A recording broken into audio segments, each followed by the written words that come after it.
Oh yeah, dito kami sa Osaka, Japan. This is the last day of our trip. At ang first stop namin ay pumunta sa isang castle dito sa Osaka. Osaka Castle. Ayan, puntahan natin, tignan natin kung anong meron sa kanilang castle. Ayan. Nakita na ba? Ang castle na ganyan kalaki. Gawa ng mga Japanese.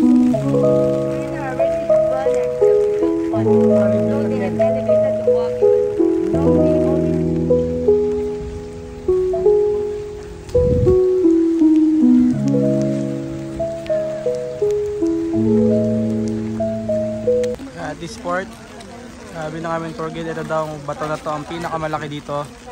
Itong pati na to ang pinakamalaking bato dito sa Hazel. Yan. So, mga susunod makikita natin maliliit natin pakda na pinagsama-sama, patong-patong. So yung sabi ko kanina, napapagiliran sila ng lawa.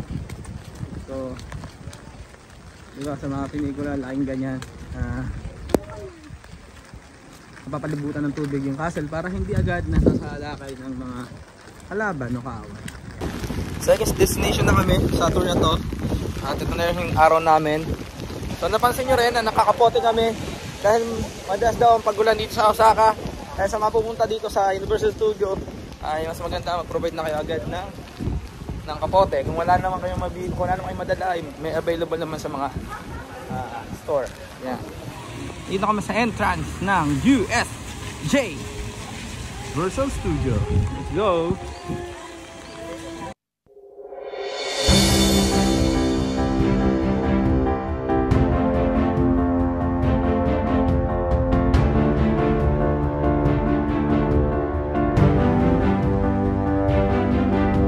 At yun, nakapasok na kami rito sa Universal Studio. At hindi na namin kasayangin ng oras. Dahil feeling namin hindi naman to kakayanin ng isang araw.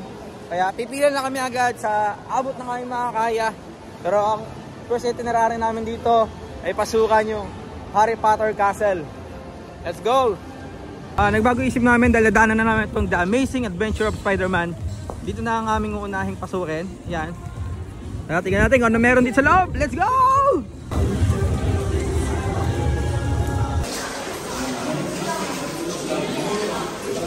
Yan.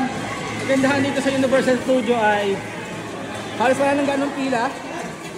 Hindi gaya katulad nung nasa Disneyland kami. Sobrang daming tao dahil nga rin holiday sa kanila. Ngayon ay enjoy natin tong Universal Studio dahil kukunti ang pila at umuulan din. Let's go!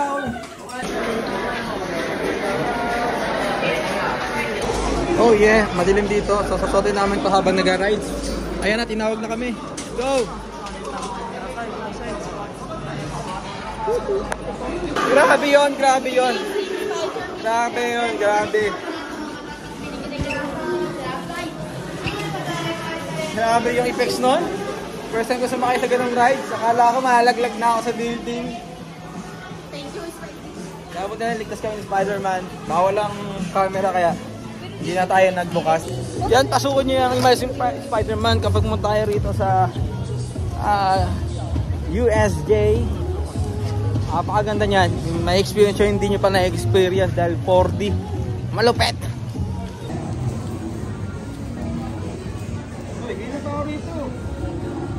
Ako na nga mag-isa nakapila rito. Ayaw pambigyan ng ticket. Yes, ang next sasakyan namin ay walang iba kundi ang Diyos. Muna na madaanan namin ang balaktagan namin ay unahin yung Harry Potter. Then sakto din yung pasok namin dito, kukunti lang din yung pila. Yan. Let's go! So kanina, sumakay kami sa isang parang maliit na sasakyan. Then nag-experience natin yung 4D ng Spider-Man. Dito naman, nasakay kami sa isang boat. Yan. At yun, ang ganda rin experience namin dito sa Joe. Dahil para kami nasa movie. Habang nakasakay kami sa rides, nakita namin yung nata kami ng pating, ng malaking pating. Yan.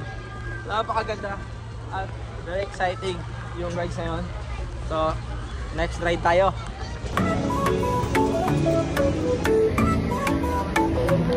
Masarap. Comer é bom, faz bem pra saúde. Frutas, legumes, verduras e mais proteínas, carboidratos.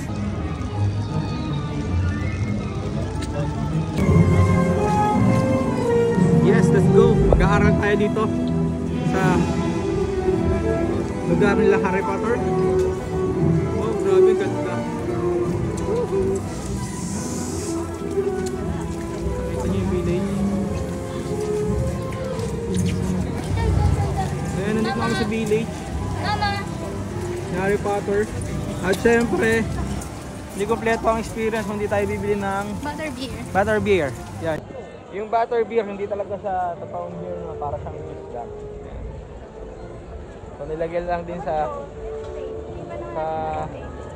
baso para mainom na nakamag. So, sige natin. So, saan tayo inom ngayon? Makipag-inuman tayo. Doon, bibili tayo ng wine. Yung beer is non-alcoholic at parang juice lang talaga siya.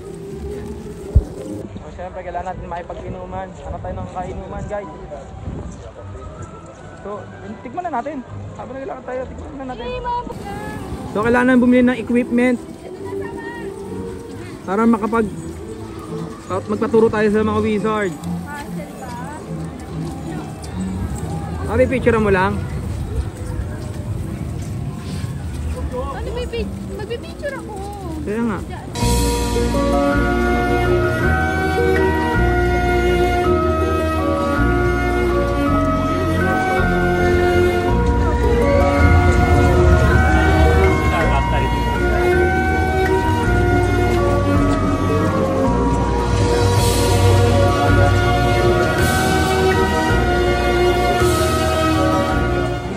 Guys, bago kami pumasok sa mga activities dito sa Harry Potter, bumili kami ng wand sa Harry Potter. So dalawa yung klase yung mga wand dito, pero binili namin yung interactive. So meron ding non-interactive. So mas maganda bilhin natin yung interactive para makapag-magic tayo. Let's go! May nagpayong kababag ko.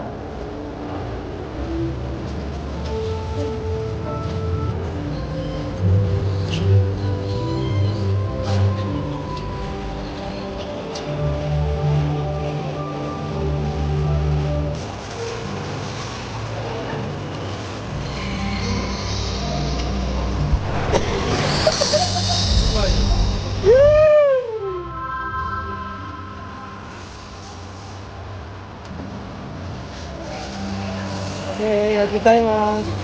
Oo. Paano agad? Ganun naman. Oo, hindi ko alam.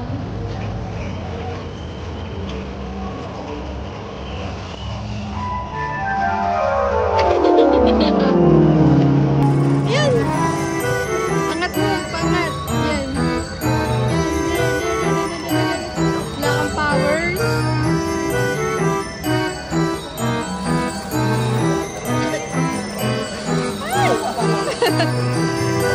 Yan, yan!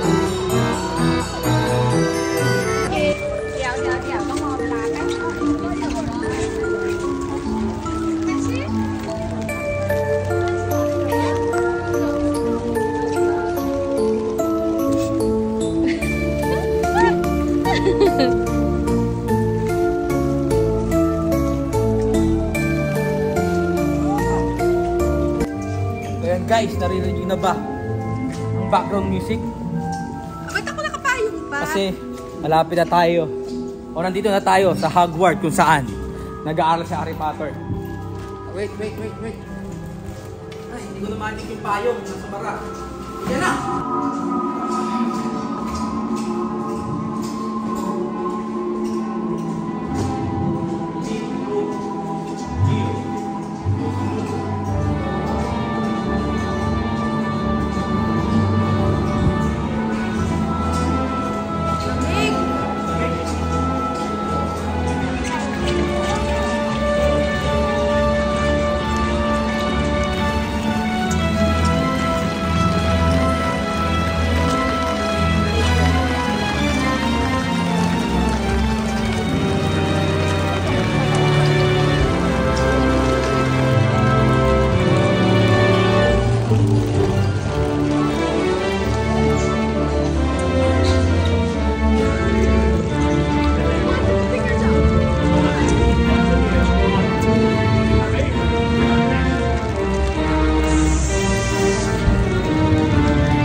laban to ng Hapones at Pilipino. Pagalingan mag-magic, guys.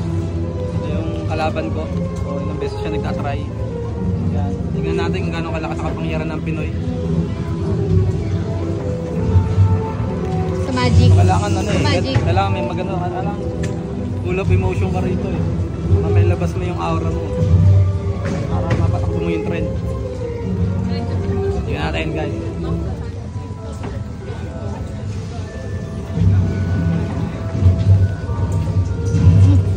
Sumuko. Let's do it. Sumuko. Na siya. Tingnan natin ang kapangyarihan ng Pilipino.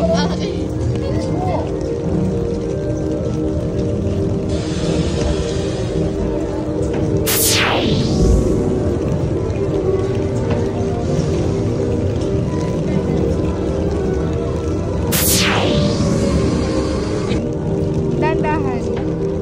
Umangat na.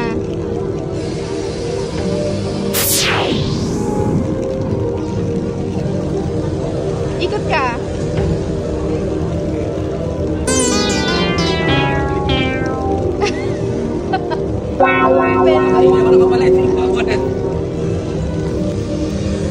Ikaw nang bahala dyan. Nahila ako.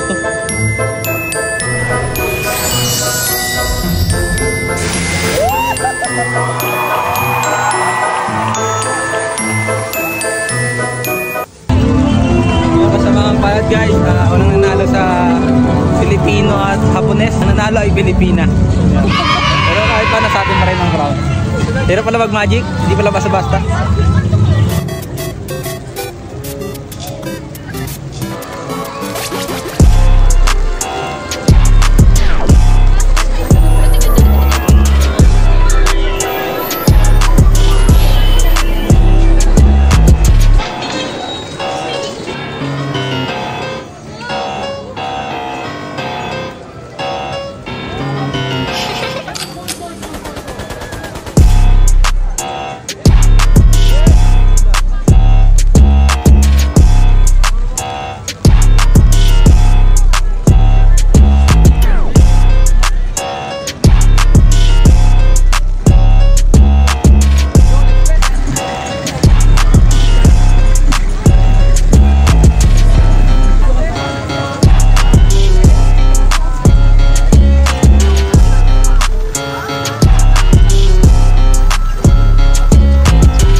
Tapos ng Jurassic Park ay itong Super Nintendo World, tama? So let's go.